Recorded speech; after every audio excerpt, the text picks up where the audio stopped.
자, 마지막으로 바이오 섹터를 말씀드리고 제가 오늘 장에 HTS를 가지고 잠깐 몇 종목만 좀 봐드리겠습니다. 보시죠. 바이오는요, 잘 안 합니다. 우리가 바이오는 크게 세 가지 정도의 산업 섹터가 있습니다. 첫 번째, 제약회사입니다.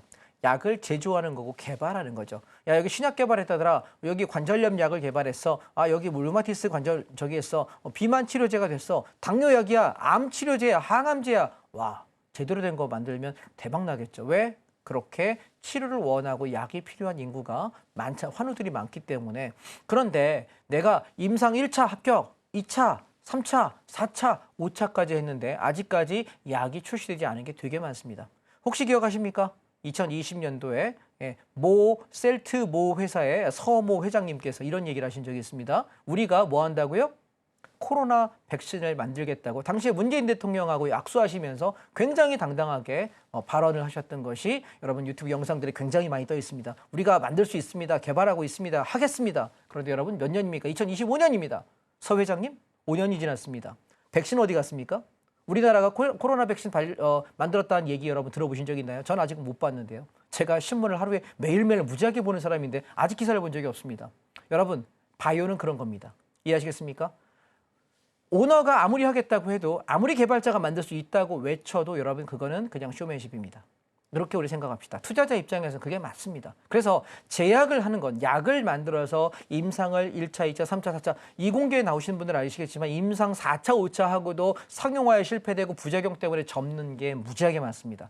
정상적으로 임상에 내가 투여하려면 최소한 7년에서 10년은 우리가 안전성을 확보해야만 승인이 납니다. 그런데 코로나 우리가 당장 1년 만에 만들 수 있다고 이야기했던 그 분은 거짓말을 했거나 위선을 하신 게 아니었을까? 우리는 그런 것에 바이오에 투자합니다. 저 여러분 그런 거 하지 마십시오. 그러면 어디에 투자할 거냐? 내가 만약에 제약이라면 우리가 신뢰할 만한 약품 회사들이 있죠. 예를 들면 유한양행 같은 회사들 보시면 거기 대표적인 약들이 있습니다.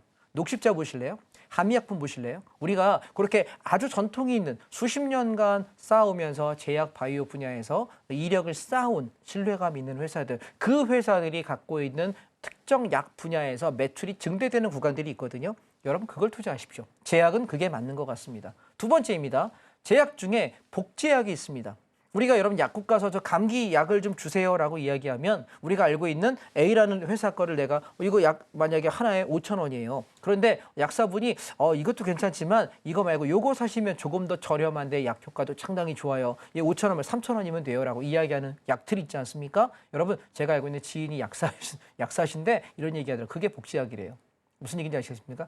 우리가 분자 구조는 똑같은데 그러니까 기능은 비슷하죠. 효능은 비슷한데 완벽한 원래 약이 아니야. 타이레놀 주세요. 타이레놀은 우리가 만약에 5,000원이면 타이레놀의 기능을 하는 다른 복제약은 3,000원하고 2,500원 합니다. 무슨 얘기인지 이해되겠습니까? 그래서 우리가 복제약을 만드는 회사는 내가 만들어낸 연구 개발 비용이 드나요? 안 들어요. 그럼 뭐만 하면 되냐면 그 레시피만 갖고 오면 그 만드는 공장에 가서 그냥 약을 찍어내서 팔기만 하면 됩니다. 이해하셨나요? 그래서 어찌 보면 제약회사보다는 얘가 대박 날 때 이거를 복제해서 파는 복제약의 그 주식을 사는 것이 훨씬 더 현명한 방법이 아닐까. 우리가 선발주자 말고 후발주자 얘기하잖아요. 왜냐하면 얘랑 똑같은 성능의 복제약을 만드는 회사, 그걸 후발주자라고 보통 얘기합니다. 마지막 세 번째가 뭐냐면 바이오시밀러입니다. 우리가 약도 공산품이라고 생각해 보시면 약은 어디서 만들까요? 약은 여러분 저 부뚜막에서 만듭니까?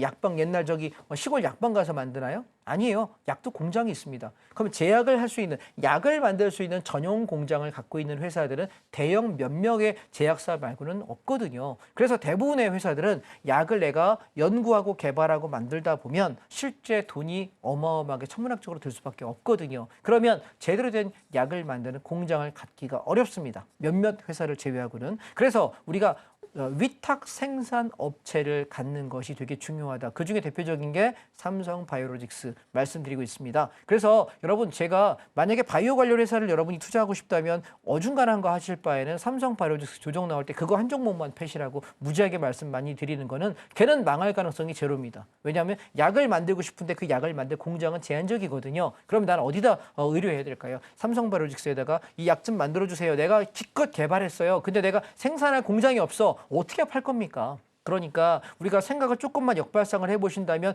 야 약을 내가 좋은 약을 뭐 저 당뇨병 치료약이래 고혈압 치료제래 저거 내가 개발해서 대박 날 거야가 아니라 야 누군가 개발을 하겠지 근데 만들 공장이 없을 수 있잖아 그리고 대량 생산하게 되면 없잖아 코로나 때 코로나 백신 만들 생산 라인이 부족해서 삼성바이오로직스의 얀센이 또 무슨 회사가 개발 의뢰해가지고 생산 의뢰했던 거 혹시 아십니까 여러분? 그렇게 수주해가지고 그 만들어낸 돈의 일정 부분을 이익으로 가져가는 회사가 우리가 투자하기 훨씬 더 좋은 회사가 아닐까 여러분께 추천드리겠습니다. 그런데 내가 만약 어느 종목을 사기가 어렵다라고 한다면 바이오 섹터를 보실 때 코덱스 바이오 244580 요 종목이 괜찮지 않을까라고 말씀드린데 제가 굳이 이걸 갖고 들어왔던 건 뭐냐면 우리가 바이오 섹터는요 4, 5년에 한 번씩 유행을 탑니다. 예를 들면 유행성 출혈혈 같은 것이 돌기도 했었고요. 신종플루가 있기도 했었죠. 메르스도 있었죠. 사스도 있었죠. 코로나도 있었네요. 보통 4, 5년, 5, 6년 주기로 우리는 계속 호흡기 관련 질환을 최근 20년간 겪어왔습니다. 올해가 코로나가 지나간 지 5년째 되는 해입니다. 따라서 저는 지금부터 이 바이오 섹터들이 조정이 충분히 나온 종목들을 내가 천천히 분할로 매집해 놓으면 꼭 바이러스를 기다리는 건 아닙니다만 또 한 번의 시세를 분출할 가능성이 매우 높다라고 생각을 합니다.